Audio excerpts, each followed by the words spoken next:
Our News is brought to you by Alive. Believe in best. Coming up tonight on Our News, a major announcement for Grand Bahama and San Salvador as Carnival gifts $300 million worth of projects on its birthday.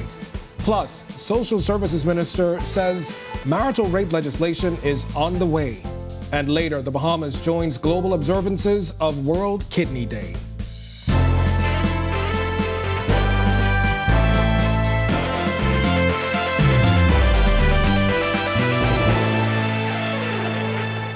Welcome to Our News, and thanks for joining us. I'm Kendino Knowles. Carnival Cruise Line's gifting $300 million worth of projects to mark its 50th birthday today. Bethany McDermott attended a special celebration where the company's president announced investments for Grand Bahama and Little San Salvador. As Carnival Cruise Line celebrates 50 years, President Christine Duffy announcing a $200 million project for Grand Bahama and $100 million worth of enhancements for Half Moon Cay in Little San Salvador. Combined, the projects are expected to provide 1,000 jobs. She said the goal is to bring more Carnival ships and passengers to the Bahamas, which will result in more job opportunities. Representing a $200 million investment, the Grand Bahama Cruise Port will offer guests a spectacular beachfront and exciting Bahamian experiences. The port will offer many job opportunities, including the chance for local entrepreneurs to feature Bahamian food and retail items. It will open the door to Grand Bahama, and we know it will bring a positive economic impact for the local community. Now, in his address to Carnival's 50th birthday celebration, Prime Minister Philip Davis says he's looking forward to Carnival's development in Grand Bahama and what it will mean for that island's economy. I'm personally looking forward to the Carnival Cruise Line port in Grand Bahama, as well as the new multi-cruise line partnership for a shipyard that will provide opportunities for local residents. When asked for a timeline on the project, Tourism Minister Chester Cooper revealed that government is in the advanced stages of approvals. The announcement comes as the Grand Bahamian economy is still reeling from the devastating impact of the COVID-19 pandemic and Hurricane Dorian, which ravaged that northern island. She said plans are also underway to build a pier at Half Moon Cay, which would allow for larger vessels. $100 million of enhancements are planned for the island of Little San Salvador, home to the beautiful beaches of Half Moon Cay. This project will include a new tender marina and a pier that will accommodate larger ships, including our spectacular new flagship, Mardi Gras. Carnival has a long history with the Bahamas, which has been one of its ports of call since it began operations 50 years ago. Carnival has 5 ports of call in the Bahamas, and according to Duffy, the Bahamas is one of the most popular destinations among guests. Duffy also announced the $50,000 donation to the LJM Maritime Academy. Reporting for Our News, I'm Bethany McDermott.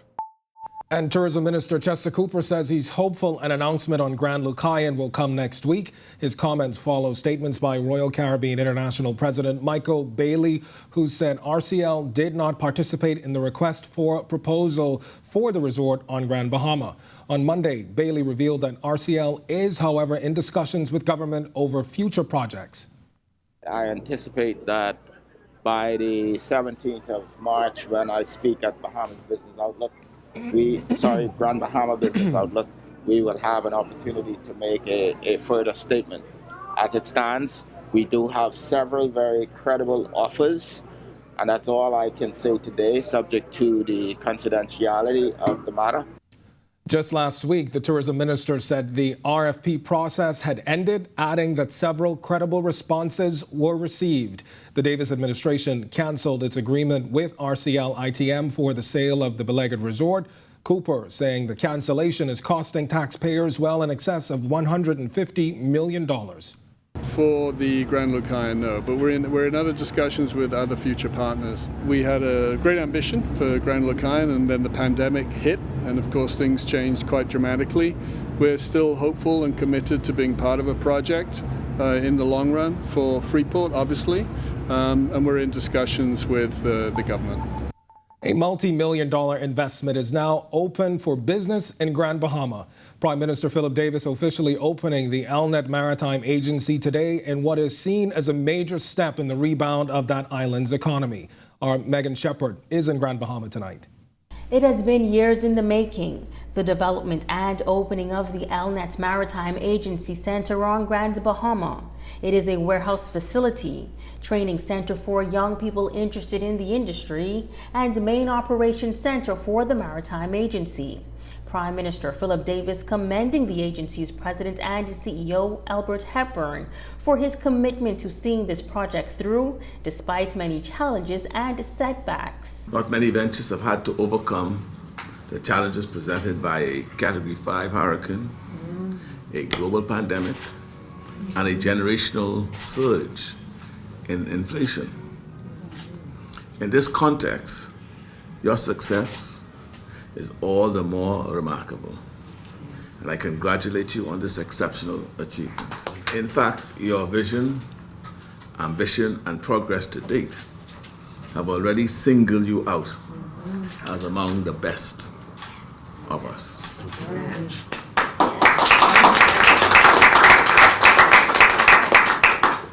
To have grown to this extent over the past 14 or so years is highly commendable. And you are well on your way to fulfilling your global ambitions. President and CEO Albert Hepburn says he has had a passion for the industry from a teenager, explaining why he made this significant investment. Home has the potential. The industrial sector has never had a recession.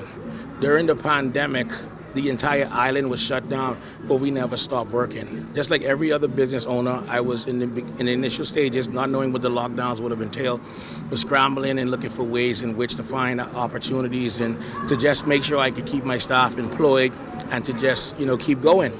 And then the opportunities just started coming. I had ship owners calling us. They want to send their ships to Grand Bahama, their refuge, just to sit and anchor. So if ships are offshore, then you have different services to provide, right?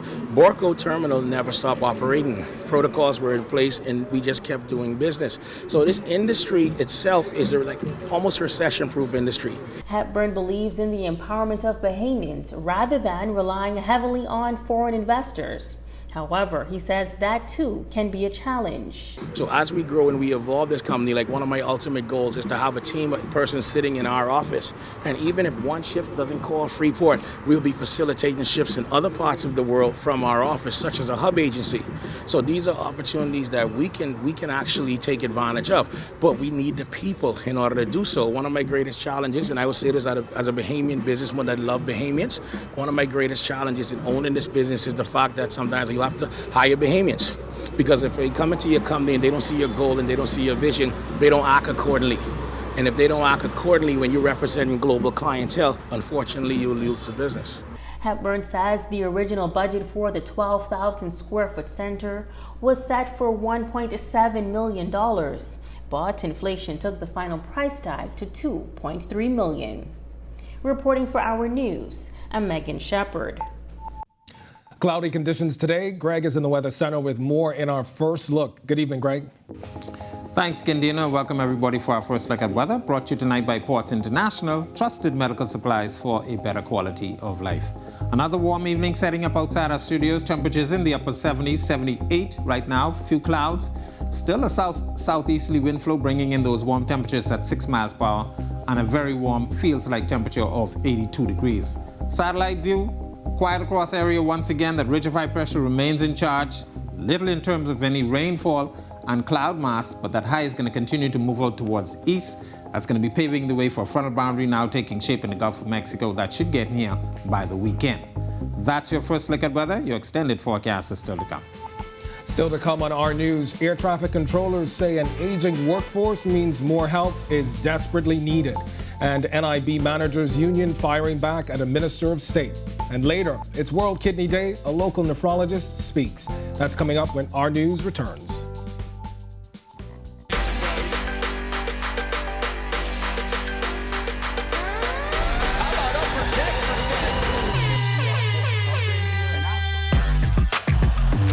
Got size at 6'5".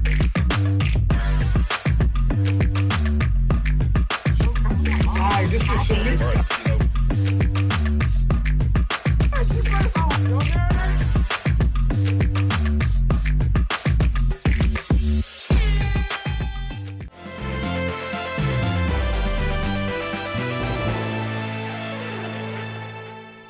You're watching our news. Welcome back. The economy could fully recover from the pandemic by the end of 2023, but COVID-19 and now the war in Ukraine are risks to the country's economic growth.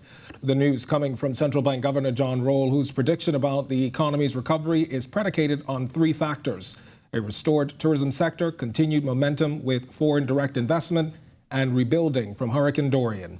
Roll made the presentation on the state of the economy on a Zoom call hosted by the CFA Society of the Bahamas. He said while it didn't show in the data, the tourism recovery was evident in seasonal indicators as far back as the end of 2020.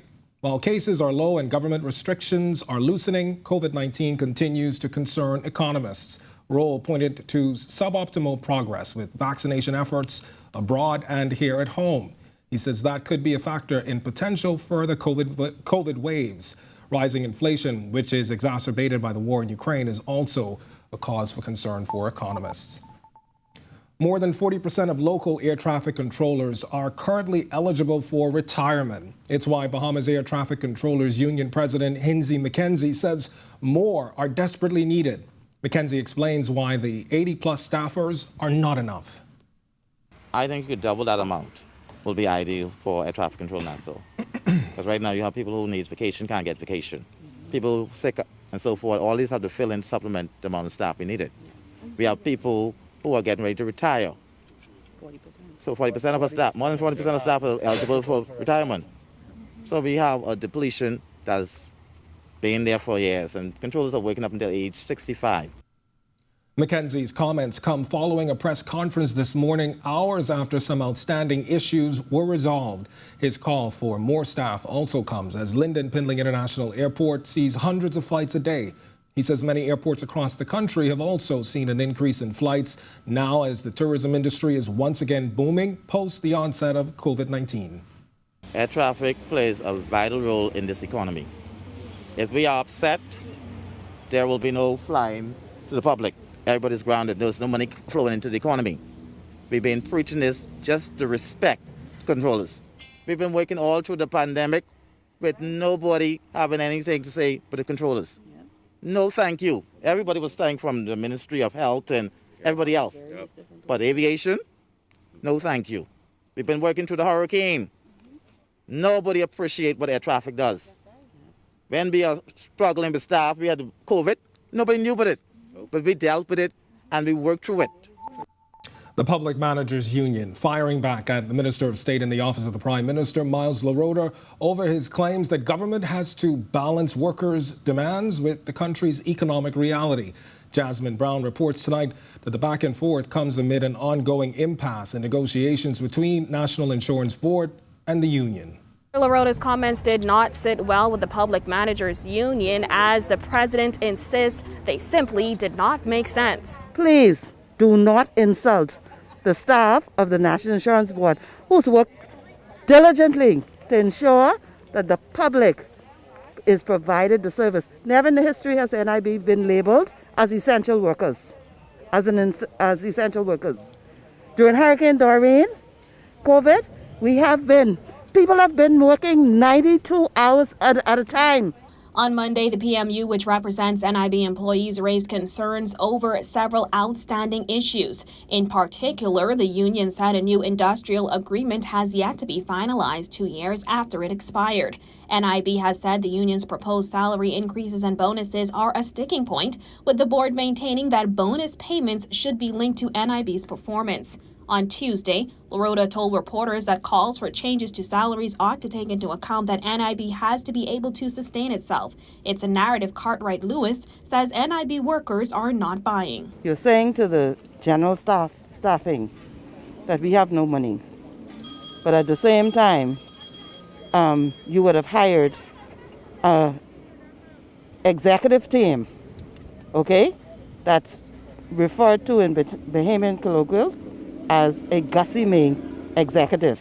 LaRota has said that the union's issues are not new. However, he has said he is hopeful that they will be resolved soon. The PMU president says while the blame cannot be placed solely on the new administration, she believes it's their problem to solve. Mama,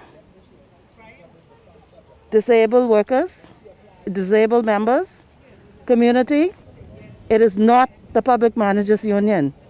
It is the poor management and the poor leadership of continuous administration, inclusive of the one that is there now. Who was there before is a moot point. It is who is there now and responsible.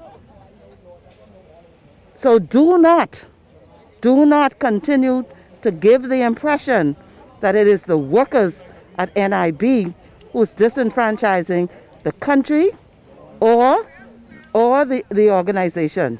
The union chief and state minister both agreed that it's currently impossible to give a timeline for a resolution of the issues. Reporting for our News, I'm Jasmine Brown.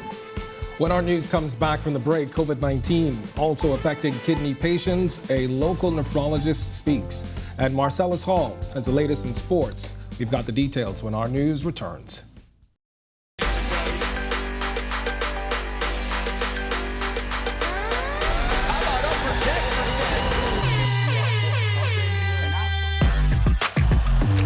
Got size at 6'5".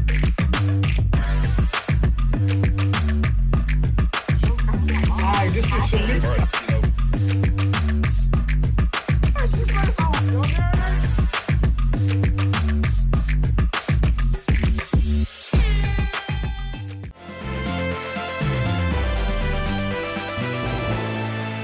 This is our news. Welcome back.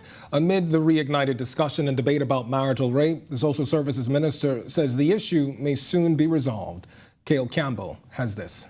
Minister of Social Services and Urban Development Obi Wilshcombe says there's been close work with the Attorney General and the government is very near to legislation that addresses the marital rape issue. We are addressing it to arrive at what we put before the Parliament and for consideration. Of course, it's being discussed widely, being discussed among the women and with the various groups. We want to arrive at something that we can all live with every single day and recognize that every woman should be respected. Every woman should be given love and honor every single day. Wilshcombe said advancing gender equality laws isn't always as simple as it sounds. Gender equality is wide-ranging. In the workplace, in the political arena, with pay, with everything that relates to equality. And of course, we can't forget other groups such as the disability and equality for all. And our government is committed to such. Wilshcombe emphasized that the ongoing dialogue is important. We have to fully comprehend and appreciate the importance of democracy, freedom of speech. That's where we are. It ought not be driven by just a government or by a single group of individuals. Have a broad cross-section of dialogue on these issues because that's how you advance democracy and freedom of speech. For our news, I'm Cale Campbell.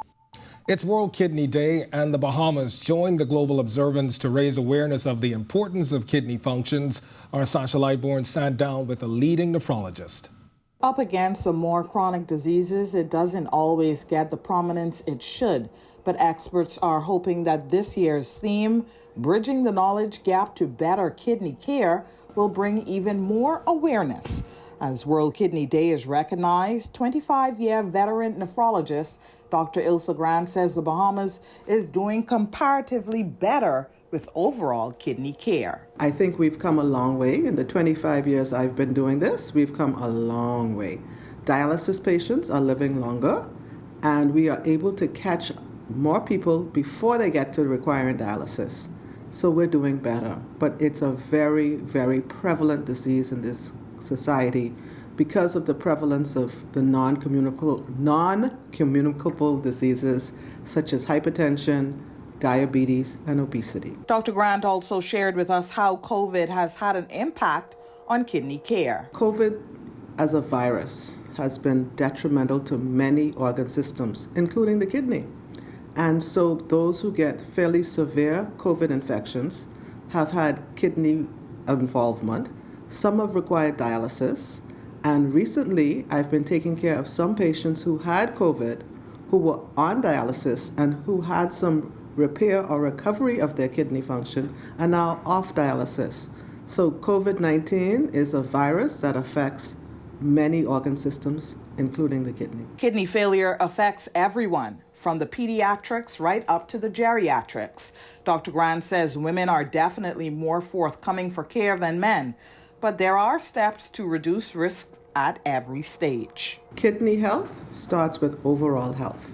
And so those who have any kind of non-communicable disease, such as high blood pressure, diabetes, and obesity, they need to see their primary care physician and get that under control. Eating more fresh fruits, fresh vegetables, drinking less sweetened beverages, getting some exercise, all of the things that make for good health make for kidney health. World Kidney Day started back in 2006 and has grown steadily since. Reporting for our news, I'm Sasha Lightbourne. Thanks, Sasha. It's time now to turn things over to Marcellus Hall with the latest in sports. Marcellus? All right, thanks, Kendino. Welcome to our sports, everybody. I'm Marcellus Hall. It was just a couple of weeks ago our men's national basketball team were in jeopardy of not even being able to contest in terms of qualifying for the upcoming World Cup. That changed. They were able to get down there and actually win a game against the U.S. Virgin Islands in the Dominican Republic. Since then, good news, as Hennessy, the official spirit of the NBA, has now come on board as a gold medal sponsor for Team Bahamas. Great news, certainly well received, and we hear right now from the head person of Hennessy, who says they're more than happy to come on board. Well, first of all is the values of the NBA. I think we share the values of the NBA and the game. It's about your competition, about hard work and having fun in the game. So that's really about us as well. And then there's also the culture of NBA. It's on court, it's off court, and we like to be connected in both on and off. Hennessy for us is probably one of our biggest spirit brands from Commonwealth Brewery, and in general Commonwealth Brewery, but especially with Hennessy, we always seek to involve ourselves with the community where possible. And now that we have this amazing platform with the NBA, it gives us the opportunity to do some outreach within the community with the youth as well as with the Bahamas Basketball Federation. And that's your look at sports here on this Thursday. I'm Marcellus Hall. Back to you, Kendino. All right, your second look at weather with Greg Thompson is on its way. That's coming up when our news returns.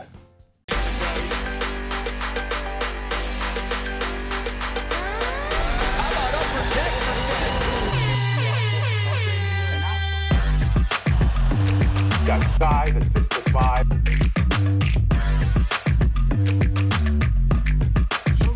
Hi, this is Shamika.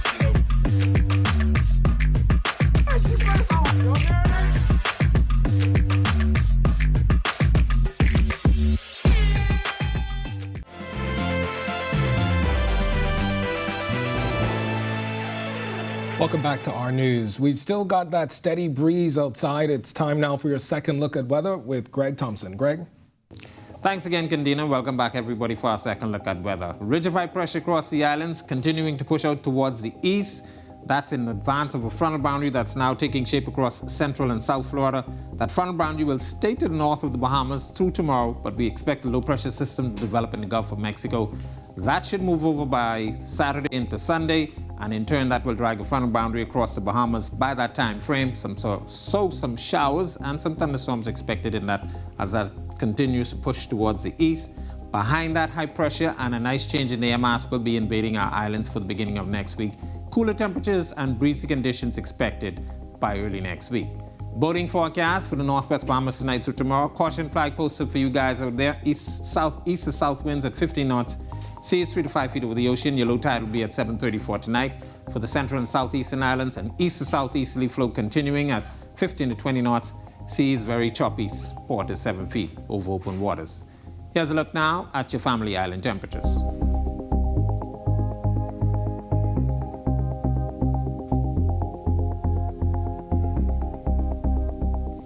A look now at your extended forecast through next Thursday.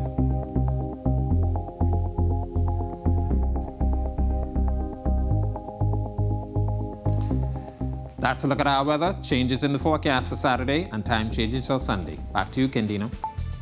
All right, thanks a lot, Greg, and thank you for joining us for our news tonight. On behalf of the entire team, I'm Candino Knowles. We'll see you right back here tomorrow night.